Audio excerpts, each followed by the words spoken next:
Mia had sworn off blind dates. Twice burned, forever cautious, that was her motto. But her best friend Priya had called in a favor, insisting she just try this once. He's kind, Mia. Not perfect, but the real kind. So here she was, wearing her favorite burgundy off-shoulder dress, sitting at a corner table in Café Lumière, nursing a cappuccino that had gone cold 20 minutes ago. She checked her phone. 7:14 p.m. The reservation was for 7. She told herself she'd give him until 7:30, then order dessert, alone, and call it a night. What she hadn't expected was the text that arrived at 7:16, "I'm so sorry. Running a little late. Also, full disclosure, I'm not alone tonight." Mia stared at the screen. Not alone. She set her phone face down on the tablecloth and took a slow breath. This was already strange. But something, curiosity or perhaps the cappuccino, kept her in her seat. The door swung open at 7:22, and Mia looked up. He was tall, taller than she'd imagined, with dark, slightly disheveled hair and the kind of tired eyes that come not from laziness but from love and long nights.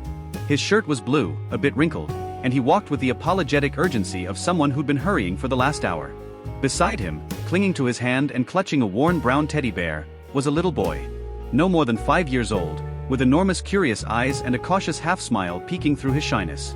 Daniel, that was his name, she'd been told, stopped at her table, slightly breathless. Mia.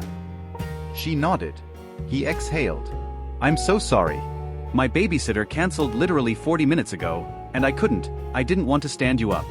This is Leo. He looked down at the boy. Leo, this is Mia. She's a friend. Leo peered up at her. You're pretty, he said, with the terrifying honesty of a 5-year-old. Then he pressed his face into his father's leg. There is a specific kind of awkward silence that descends when a blind date becomes, suddenly, a family dinner. Mia knew it well within the first 10 minutes. Daniel ordered Leo a glass of chocolate milk and a plate of breadsticks, shooting apologetic glances at Mia every few seconds. Leo, for his part, was watching her with the intense focus of a scientist studying a new species. Do you have any kids? Leo asked, unprompted, around a mouthful of breadstick. Leo, Daniel started. No, said Mia, with a small laugh. Just a goldfish. His name is Biscuit. Leo considered this very seriously. Does Biscuit get lonely? Mia looked at the boy, his enormous unblinking eyes, the crumb on his chin, and felt something inside her chest do something unexpected. She leaned her chin on her hand. Sometimes, I think he does, she said honestly. That's why I talk to him when I get home. Across the table, Daniel went very still. He was watching her the way people watch something they're afraid to believe. When the bill came, Daniel reached into his jacket pocket and Mia watched, without meaning to, as he pulled out a wallet so worn it had lost its original color entirely. The leather was cracked at the corners, and a small photograph, unmistakably Leo, gap-toothed and laughing, was tucked behind a cracked plastic sleeve. He didn't apologize for the wallet. He didn't even seem to notice it. He simply counted out the exact amount, leaving a tip that she could see was generous despite the thinness of the bills. Mia thought about her own life, the good apartment, the career that paid more than she needed, the evenings she filled with things so she wouldn't notice how quiet they were. She thought about a man who spent his money on chocolate milk and breadsticks and generous tips, who carried a photo of his son where other men kept credit cards.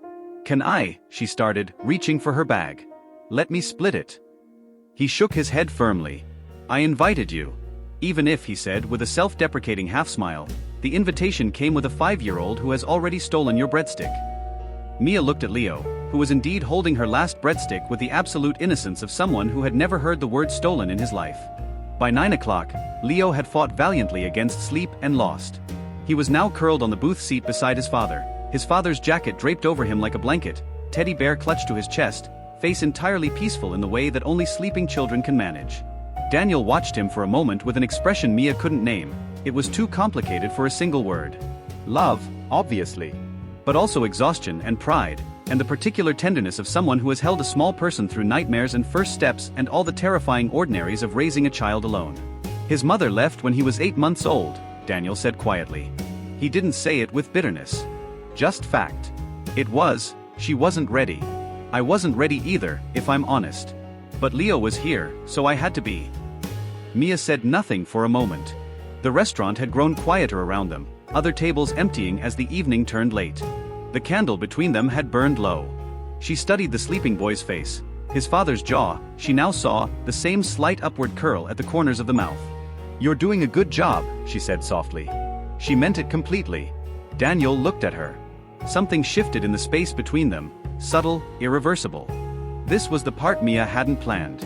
She had excused herself to the restroom 20 minutes ago, or what Daniel assumed was the restroom. In reality, she had slipped out a side door, walked quickly 2 blocks to the little toy shop she'd noticed when she arrived, still open at this hour with its cheerful window display, and purchased a small stuffed elephant with the softest gray fur she had ever felt. The shopkeeper had wrapped it in tissue paper without being asked. Now she stood at the table again, gift bag in hand, feeling slightly ridiculous and not caring at all. "For Leo," she said simply, setting it beside the sleeping boy. "He can meet him when he wakes up. His name is, well, Leo can name him." Daniel stared at the bag. Then at her. Something in his expression broke open, not dramatically, not with tears. Just a small, quiet undoing, like a door easing off its latch. "You didn't have to." "I know," Mia said, sitting back down. "That's why I did it." They walked because Leo had woken briefly, decided he wanted to ride on his father's shoulders, and promptly fallen asleep again up there. One small hand gripping Daniel's hair, the stuffed elephant, already named Noodles, apparently, in Leo's brief moment of consciousness, tucked under his arm alongside the original teddy. The city was quiet at this hour, the way cities sometimes go quiet on Tuesday nights when most sensible people are home and asleep. The street lamps cast warm pools of gold on the pavement, and there was a crescent moon, and Mia's heels clicked softly on the stone.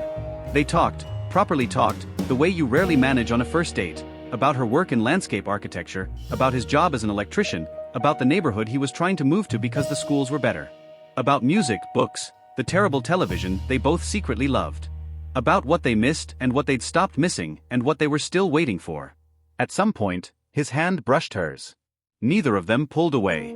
Above them, Leo slept on, dreaming whatever 5-year-olds dream, most likely something involving elephants named Noodles. They stopped at the corner of Elm and Hadley, where Mia's cab would come. Leo was still asleep against Daniel's shoulder, fully committed, utterly trusting, one hand still in his father's hair. "I'm sorry," Daniel said again, and she knew he wasn't apologizing for Leo anymore. He was apologizing for something bigger and harder to name, for the wallet, for the babysitter, for whatever story about himself he thought she was telling right now. "Stop apologizing," she said, gently but clearly. It was the best date I've been on in 4 years. She paused. "And I want it noted that one of those years I didn't go on any dates at all." He laughed, a real one, quiet so as not to wake Leo. "Can I see you again?" The cab's headlights appeared at the top of the street. Mia looked at this man, at the sleeping child on his shoulder, at the warmth in his tired eyes, at the way he was holding his breath just slightly, and felt with strange clarity that she was at a crossroads she'd walked past before, always turning away. This time she didn't turn away. "Yes," she said simply. "Yes, you can." 3 weeks later, on a Sunday morning that smelled of pancakes and coffee and something Mia could not quite name, contentment perhaps or its hopeful cousin, she was sitting at Daniel's kitchen table in his small apartment while sunlight came through the window at a warm, unhurried angle. Leo was drawing. He was very serious about it, tongue pressed to his upper lip in concentration. He had declared at breakfast that he was making a portrait of the family, and this word, family, had floated up from him with the same casual certainty he used for all things, as though it were simply already true and he was only informing the adults. Mia had looked at Daniel. Daniel had looked at Mia. Neither of them had corrected Leo. She was wearing one of Daniel's oversized flannel shirts over her off-shoulder blouse. She'd reached for it instinctively when the kitchen was cool, and he'd handed it over without a word, and somehow this small borrowed warmth felt more intimate than a great many things she could name. "Look," Leo announced, holding up the paper. 3 stick figures. A sun.